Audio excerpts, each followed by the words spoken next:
All right, guys. So here's a little backstory before I really get into my video here today. Over the last year, actually starting, a year ago, last April, I've lost 4 cats. Or no, I'm sorry, 2 cats, 2 dogs, and my father. My father died in September. And my second dog died in October. So, it hasn't been a good year for death in my family or any kind of death reference. But last night, since I hadn't seen it yet, and I saw it was for sale on Vudu, I bought Clerks III. Now, I've been a big fan of the View Askew universe. Not so much Kevin Smith here lately. The Jay and Silent Bob reboot was, it was what it was. I didn't really give a crap about it. But as far as the other stuff goes, ever since back in the 90s when my friend was like, dude, you got to watch this movie called Mallrats, I was hooked on the View Askew stuff, especially Mallrats and Clerks. Okay. Clerks 1 was a revolutionary, funny movie. Okay. Maybe not super hilarious like Mallrats was, or even Clerks 2, but still was a funny movie. Right. So then you came out with Clerks 2, and I enjoyed that one too. And Clerks 2 ended on this happy note where Dante's finally going to get his life back together and everything. Okay. Now, I'm going to warn you. I don't know if you've seen this yet, but there's going to be spoilers. I'm not going to recommend this movie. And I'll tell you why. It was a great movie. I know that doesn't make any sense, but for somebody like me, who's just experienced all this loss in their life, don't watch it. Don't freaking watch this movie, because it might say it's a comedy and there might be some funny things in it, but I can't remember the funny things because of all the just stuff, like I said, it's a good movie. It really is. It's a great testament to Kevin Smith's writing ability. It's a great testament to how much Jeff Anderson and Brian O'Halloran have improved as far as their acting props go. But my goodness, man.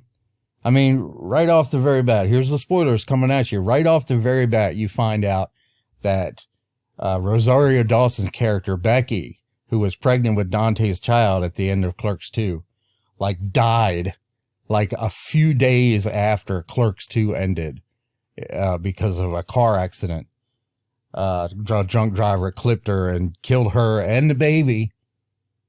And Dante's been dealing with this ever since. So he's, the last 20, she died in 2006, which was when Clerks 2 came out. So the last 20 some years, or almost 20 years, he's been, carrying a torch for her, because he lost the woman that he fell in love with, like his perfect woman, and his baby. And then it goes on where, Randall has this heart attack and decides, hey, I wasted my life. I want to go ahead and make a movie.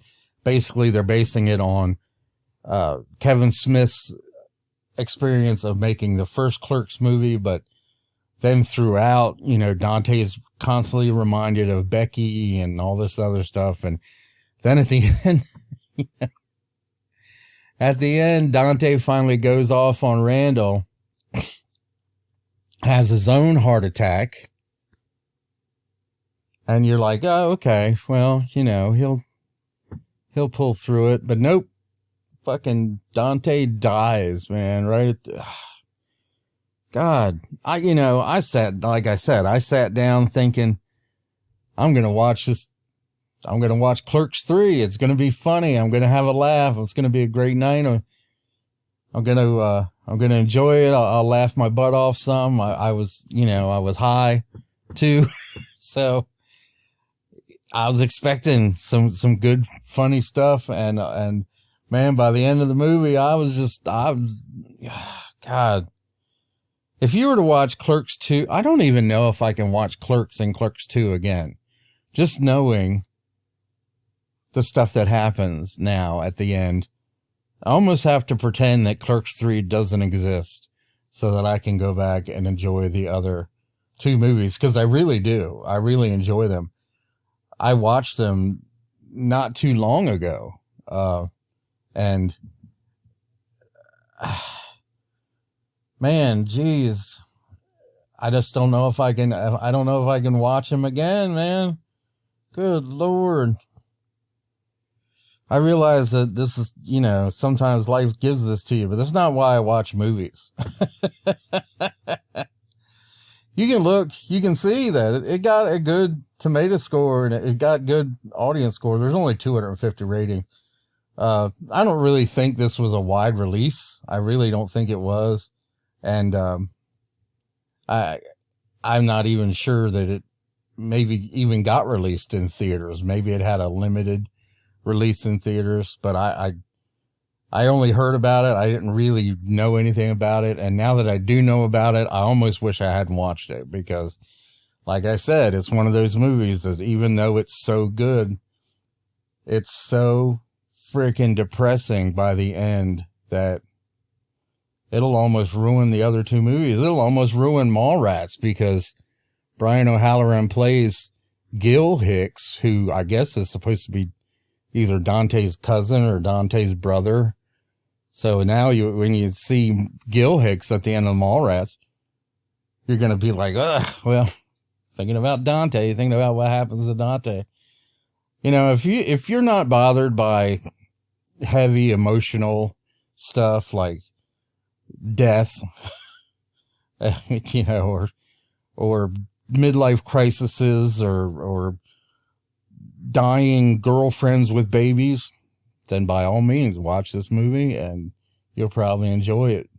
But if you've had the kind of year that I've had, don't even try, man.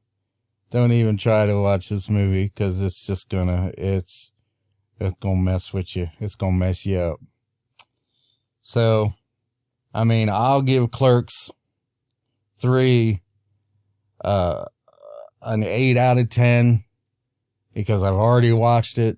And like I said, as far as the story goes, as far as the writing goes, as far as the acting goes, it was great. But as far as what happened to some of my favorite characters in the View Askew universe, yeah, no. Maybe a 7 or an 8. Yeah, 7. Maybe a 6. Maybe a 6 or a 7. I don't know. It's hard. It's hard to put this movie into context. I mean, Jay and Silent Bob or Jay and Silent Bob, there are a few funny things in it, but it's kind of the end of an era. I mean, Kevin Smith had that big, huge heart attack, and that's pretty much addressed by this movie. And maybe he's done with comedies. I mean, he's definitely done with He-Man. So I recommend Clerks to anyone who wants a good night of bawling their ass off. Clerks 3, that is. Clerks 2 and Clerks 1, by all means, watch the hell out of them, because they're funny. But that's all I got for you today. Thanks for sticking around and checking it out, and I'll see you next video.